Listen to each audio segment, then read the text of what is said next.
الذین یؤمنون بالغیب ویقیمون الصلاۃ ومما رزقناہم ینفقون، وہ پرہیزگار لوگ جو غیب پر ایمان لاتے ہیں اور نماز کو پوری شرائط کے ساتھ قائم کرتے ہیں، اور جو کچھ ہم نے انہیں دیا ہے اس میں سے ہماری راہ میں خرچ کرتے ہیں۔ والذین یؤمنون بما انزل الیک وما انزل من قبلک وبالآخرۃ ہم یوقنون، اور وہ لوگ جو ایمان لاتے ہیں اس کتاب پر جو آپ صلی اللہ علیہ وسلم کی طرف اتاری گئی، اور ان کتابوں پر بھی جو آپ سے پہلے اتاری گئیں، اور وہ آخرت پر کامل یقین رکھتے ہیں۔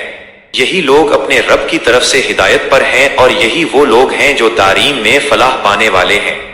غیبوں پر ایمان، الذین یؤمنون بالغیب، مطلب غیب سے مراد وہ تمام حقیقتیں ہیں جو انسان کی 5 حصوں دیکھنا، سننا وغیرہ سے معلوم نہیں ہو سکتی، بلکہ ہمیں اللہ اور اس کے رسول صلی اللہ علیہ وسلم کے ذریعے معلوم ہوئی۔ شامل چیزیں اس میں اللہ کی ذات و صفات، فرشتے، وحی، جنت و دوزخ، قیامت اور مرنے کے بعد کی زندگی پر یقین رکھنا شامل ہے۔ یہ ایمان کی بنیاد ہے، کیونکہ بن دیکھے ماننا ہی اصل بندگی ہے۔ 2.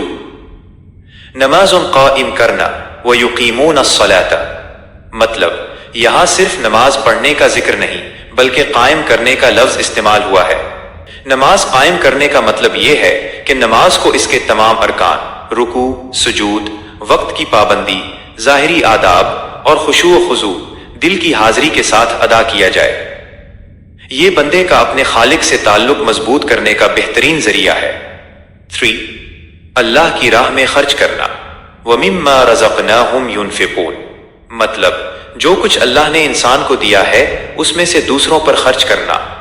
وسعت اس میں صرف زکوٰۃ ہی نہیں بلکہ صدقات، خیرات اور اپنے اہل و عیال پر جائز ضرورتوں کے لیے خرچ کرنا بھی شامل ہے۔ اہم نکتہ، یہاں لفظ رزق استعمال ہوا ہے جس کا مطلب صرف مال و دولت نہیں بلکہ علم، طاقت، وقت اور عقل بھی ہے، یعنی ایک مومن اپنی ہر نعمت کو اللہ کی رضا کے لیے استعمال کرتا ہے۔ 1. تمام الہامی کتابوں پر ایمان، ان آیات میں بتایا گیا ہے کہ مومن ہونے کے لیے صرف قرآن پر ایمان لانا کافی نہیں بلکہ ان تمام آسمانی کتابوں جیسے تورات، زبور، انجیل پر بھی ایمان لانا ضروری ہے جو سابقہ انبیاء پر نازل ہوئی۔ 2. آخرت پر یقین، یقین کامل، یہاں اللہ نے یقین کا لفظ استعمال کیا ہے، یعنی ایک مومن کو مرنے کے بعد کی زندگی، حساب کتاب اور جزا و سزا پر ایسا پکا بھروسہ ہوتا ہے جیسے وہ اسے اپنی آنکھوں سے دیکھ رہا ہو۔ یہی وہ یقین ہے جو انسان کو برائی سے روکتا ہے۔ 3. حقیقی کامیابی، فلاح، آیت نمبر 5 میں اللہ تعالی نے ضمانت دی ہے کہ جن لوگوں میں یہ صفات، ایمان، نماز، انفاق، کتب پر ایمان اور یقین آخرت موجود ہوں گی، وہی دنیا اور آخرت میں کامیاب ہوں گے۔